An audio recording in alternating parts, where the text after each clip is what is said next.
किथां ईंदो पाणी? पाणी दुबई में खणी ईंदो, जर्मनी में खणी ईंदो, किथां खणी ईंदो?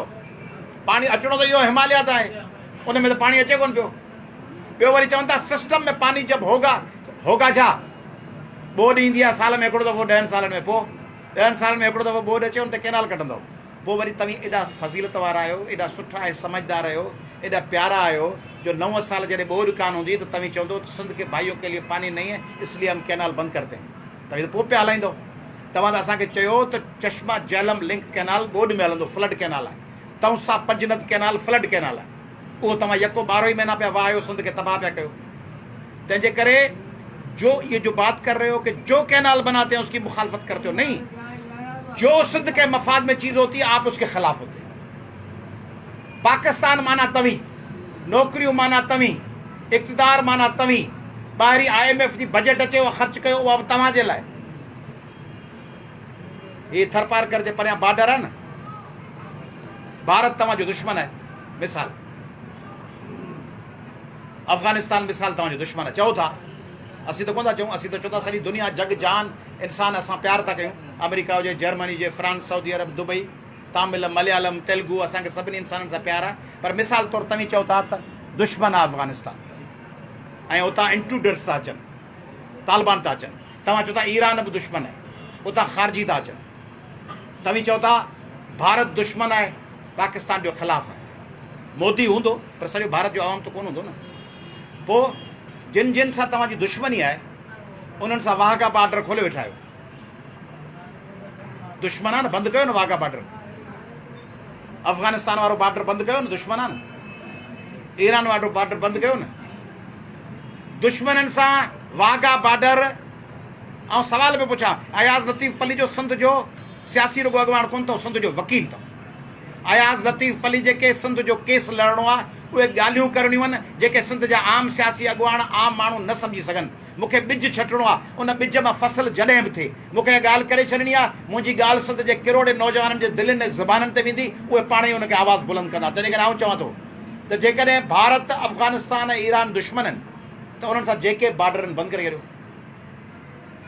बलोचिस्तान वटां बॉर्डर खुलियल ईरान सां, अफ़गानिस्तान वटां बॉर्डर खुलियल KPK मां, पंजाब मां वाघा बॉर्डर खुलियल, सिंध जा बॉर्डर बंदि, थर वटां बॉर्डर बंदि, छोर वटां बंदि। छो?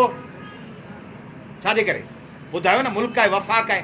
बाबा ख़तरो आहे, ख़तरो त हुते बि आहे न। हमले में फतह, 71 में फतह थर थियो हुजा, अमरकोट त फतह कोन थियो। दुश्मन त घिड़ी आयो लाहौर में ऐं सियालकोट में, उहे बॉर्डर खुलिया पिया आहिनि। तंहिंजे करे क्रिकेट ऐं हॉकी जूं टीमूं आहिनि। क्रिकेट ऐं हॉकी में सिंध जो रांदीगर छो कोन्हे? आई कोन्हे? चओ पिया न, वज़ीर साहब चए थो जो बात करते हैं नहरों की भला की उसको बंद कर देते हैं। बाबा सिंध में 7 करोड़ माण्हुनि में को क्रिकेट जो रांदीगर कोन्हे? 7 करोड़ माण्हुनि में को सुठो बॉलर कोन्हे, को हॉकी नथो खेॾी सघे, को फुटबॉल नथो खेॾी सघे। सभु सिंधी जॾा आहिनि, पोलियो जा मरीज़ आहिनि, मंडा आहिनि, टुंडा आहिनि, लंगड़ा लूला आहिनि। सिंध में 7 करोड़ माण्हू, उन्हनि मां को नथो खेॾी सघे। विमेन टीम में आहे, औरतुनि जी टीम में आहे का सिंधियाणी छोकिरी?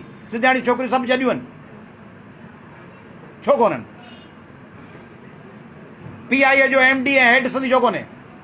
सुई साधारण गैस जो हेड छो कोन्हे? छो कोन्हनि अमेरिका, बर्तानिया ऐं सऊदी अरब में सफ़ीर सिंधी? छो कोन्हनि PTCL जो हेड सिंधी? MCB जो प्रेसिडेंट सिंधी छो कोन्हे? एलाइड बैंक जो छो कोन्हे? स्टेट बैंक जो छो कोन्हे? UBL जो छो कोन्हे? छो? सिंधियुनि जो रुगो पाणी बंदि कबो, सिंधियुनि खे ॾिबो कुझु कोन। सिंधियुनि जा वसीला खणबा, गैस सिंध थी ॾे 72 सैकड़ो, ऐं गैस जी लोड शेडिंग सिंध में आहे। 58 सैकड़ो पेट्रोल सिंध थो ॾे, पेट्रोल जी ते जेका बिजली ठहे थी उन में लोड शेडिंग सिंध में आहे। कोयलो सिंध जो खणो था ऐं हिते अमरकोट में हींअर वेठा आहियूं, सोलर ॿारे ऐं बैटरियुनि ते वेठा आहियूं हिते। ऐं हितां 50-60 किलोमीटर ते सलामकोट आहे, उन सलामकोट में खरबे रुपयनि जो कोयलो आहे, ऐं उन कोयले मां ॿियनि सूबनि में बिजली पई ठहे, ऐं असीं त लोड शेडिंग ते वेठा आहियूं। लाखड़ा मां बिजली ठही ॿिए पासे वञी वई, जामशोरे में लोड शेडिंग आहे। थाणे बुलाखान मां पेट्रोल पियो निकिरे, हुते लोड शेडिंग आहे, गैस बि कोन्हे। घोटकी ऐं कंबर शदाद कोट ऐं हैदराबाद ऐं ख़ैरपुर ऐं बदीन मां पेट्रोल ऐं गैस, माण्हू बुख ते। कहिड़ो बैराज ठाहियो अथव गुज़िरियल 15-20 सालनि में सिंध में? कहिड़ो डैम ठाहियो अथव सिंध में? जोईअ में, काछे में, कंबर शदाद कोट में, जंहिंमें बलूचिस्तान जो बारिशुनि जो पाणी ईंदो आहे ॿोरियुनि जो, उन में डैम ठाहिया, सिंध आबाद कजे हा, छो कोन ठाहियो?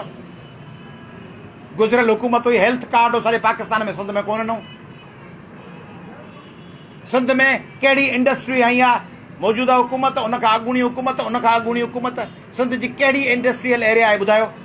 कोटड़ी ऐं लांढी ऐं घोटकी जी इंडस्ट्रियल एरिया में माण्हुनि खे पादरनि फैक्ट्रियूं बंदि कराए मोकिले छॾियो होॾां। पंजाब में घणा एयरपोर्ट आहिनि? Lahore airport, Rawalpindi airport, Multan airport, Faisalabad airport, Sialkot airport. Sindh में कहिड़ो एयरपोर्ट आहे? कराची सकर, सकर में कहिड़ियूं फ्लाइट्स आहिनि? ऐं कोन। हैदराबाद एयरपोर्ट हलायो अथनि न? बदीन में एयरपोर्ट ठाहियो अथव न? खैरपुर में, घोटकी में एयरपोर्ट, लाड़काणे में, कंबर शदाद कोट में। जे ठाहींदो त रुगो बिल्डिंग ठाहे ॾींदो, जहाज़ उते बीहंदो ई कोन। एयरपोर्ट होॾां ठहंदा, फैक्ट्रियूं होॾां ठहंदियूं, सियालकोट ऐं इन्हनि में फैसलाबादनि में। सिंधियुनि खे